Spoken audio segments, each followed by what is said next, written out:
ngevlog pakai HP, GoPro, atau kamera mirrorless? Enakan yang mana ya? Yang jelas semua punya kelemahan dan kelebihan masing-masing. Nggak ada device yang terbaik untuk semua orang. Tapi untuk masing-masing orang ada. Ya, kita tinggal sesuaikan dengan budget dan kebutuhan kita saja.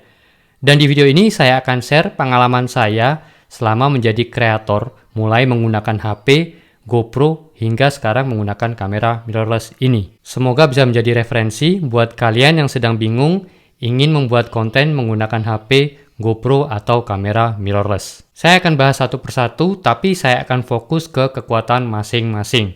Karena kalau kita ngomong kelemahan yang nggak akan ada habisnya ya. Yang pertama, HP atau smartphone. Kelebihan yang pertama adalah simple. Iya, jadi kalau menggunakan HP itu ya kita hanya cukup menggunakan HP saja. Sebenarnya nggak perlu aksesoris tambahan lainnya, itu sudah cukup. Jadi tinggal nyalakan HP kita, tekan menu kamera, dan kita tinggal shoot pakai tangan gini saja sudah cukup. Memang akan lebih membantu kalau pakai aksesoris lain seperti tripod, mic eksternal, lighting, dan lain-lain. Tapi kekuatan dari HP sendiri itu karena simple, dengan HP itu saja sudah cukup. Yang kedua adalah selalu dibawa. Pernah nggak sih kalian punya momen tapi tiba-tiba nggak bisa mengabadikan karena nggak bawa device atau kamera atau apapun untuk merekam itu? Tetapi dengan HP, kita kan selalu bawa kemana-mana ya. Apalagi zaman sekarang, kalau kita nggak bawa HP itu rasanya ada yang kurang. Jadi dengan memutuskan ngevlog atau membuat konten dengan menggunakan HP, sebenarnya kita sudah membawa alat vlog atau alat untuk konten kita itu kemanapun kita pergi. Karena kita memang kemana-mana bawa HP ya. Jadi kita siap untuk bikin konten atau ngevlog dimanapun, kapanpun. Yang ketiga adalah nggak perlu ribet settingan kamera. Ya, karena kekuatan dari HP itu sendiri memang kita nggak perlu pusing ngurus settingan kameranya. Pokoknya masuk di aplikasi kamera, pilih menu video, rekam, sudah kita tinggal ngomong atau merekam apapun yang ingin kita abadikan. Dan settingan otomatis pada HP atau smartphone zaman sekarang itu sudah cukup bagus banget. Jadi kita nggak perlu pusing-pusing mikirin setelan ISO, white balance, dan yang lainnya. Pokoknya tinggal masuk aplikasi kamera, video, rekam, beres. Yang keempat adalah bisa langsung edit di HP itu sendiri. Ya, sekarang kan banyak ya aplikasi video editing di HP, baik itu iOS, Android, atau mungkin Windows Phone. Masih ada nggak ya Windows Phone ya? Dan saya pun dulu ketika membuat konten atau ngevlog dengan menggunakan HP, itu ya saya manfaatkan fitur tersebut. Artinya ya setelah ngevlog saya langsung edit di situ dan juga bahkan langsung upload di situ. Dan ya itulah kelebihan yang nomor 5 untuk menggunakan HP ya, bisa langsung upload di HP itu sendiri. Jadi intinya kita nggak perlu alat apapun selain HP kita, semuanya di HP. Mulai bikin skrip, shoot, edit, upload, beres. Jadi buat kamu yang suka yang simple, nggak mau ribet, HP itu pilihan paling bagus. Kemudian kita bahas GoPro atau Action Cam.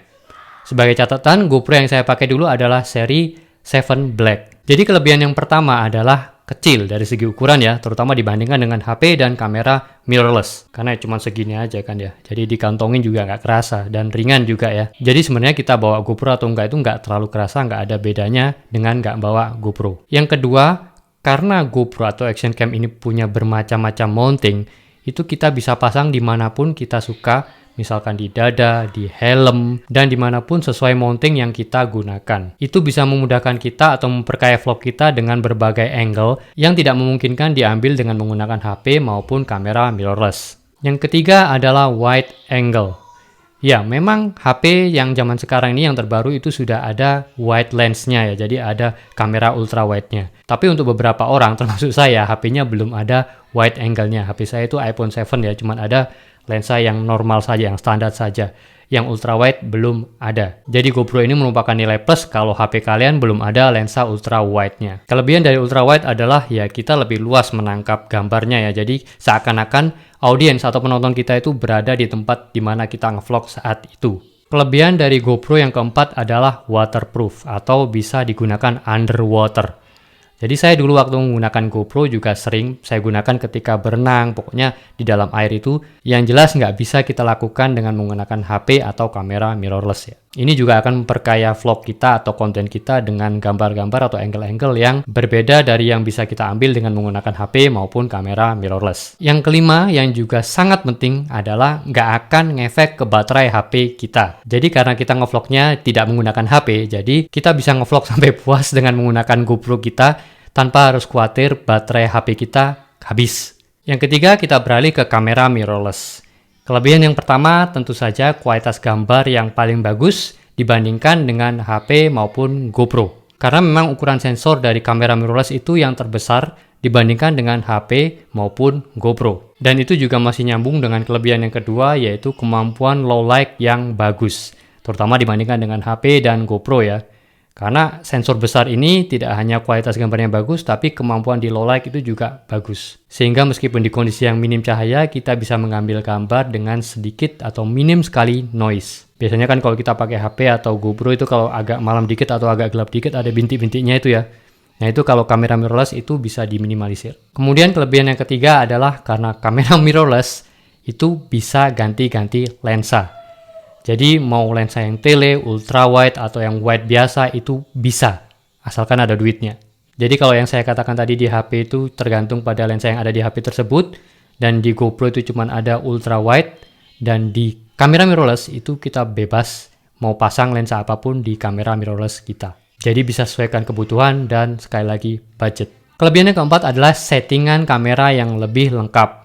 Bisa kita sesuaikan dengan kebutuhan kita. Jadi meskipun di HP ataupun di GoPro itu memang ada settingannya, tetapi nggak selengkap di kamera mirrorless. Saya nggak akan bahas detail di sini, tapi intinya settingannya lebih detail, lebih lengkap, dan bisa kita utak-atik dibandingkan dengan HP dan GoPro. Dan kelebihan yang kelima, sama dengan GoPro, nggak akan ganggu baterai HP kita. Jadi kita bisa ngevlog sepuasnya dengan menggunakan kamera mirrorless kita ini, sepuasnya sampai baterai kamera mirrorless kita ini habis, tanpa kita perlu khawatir HP kita kehabisan baterai. Karena kalau ngevlog dengan HP itu ya yang harus dipikirkan yaitu, jadi kita harus bener-bener perhatikan ketika ngevlog baterai masih ada atau enggak. Jangan-jangan di tengah ngevlog baterai habis, nggak bisa WA, nggak bisa telepon.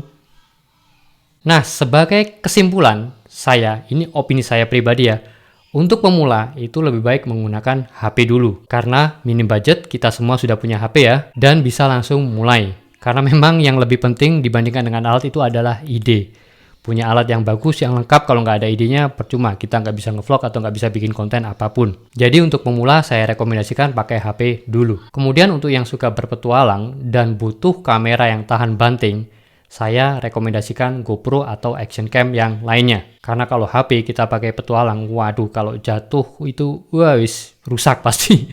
Tapi kalau GoPro, pengalaman saya asalkan nggak parah-parah amat itu dia masih kuat. Dan bisa underwater seperti yang saya sebutkan tadi. Jadi untuk yang suka petualangan atau yang butuh kamera yang tahan banting, GoPro atau action cam yang lainnya. Kemudian yang terakhir, untuk jangka panjang. Jangka panjang itu dalam arti kalau kita benar-benar ingin mendalami menjadi kreator atau ingin meningkatkan kualitas produksi dari video atau konten kita, saya sarankan menggunakan kamera mirrorless. Karena memang kualitas konten itu penting, tapi dalam jangka panjang, dalam jangka waktu misalkan kita ingin terus menjadi konten kreator, itu kita juga harus memikirkan kualitas produksi dari konten kita. Dan salah satu caranya adalah menggunakan kamera mirrorless. Demikian sharing dari saya. Jika kamu punya komentar lain atau pengalaman lain, silakan tulis di komentar supaya teman-teman kita yang lain bisa ngerti apa saja pendapatmu dan pengalamanmu.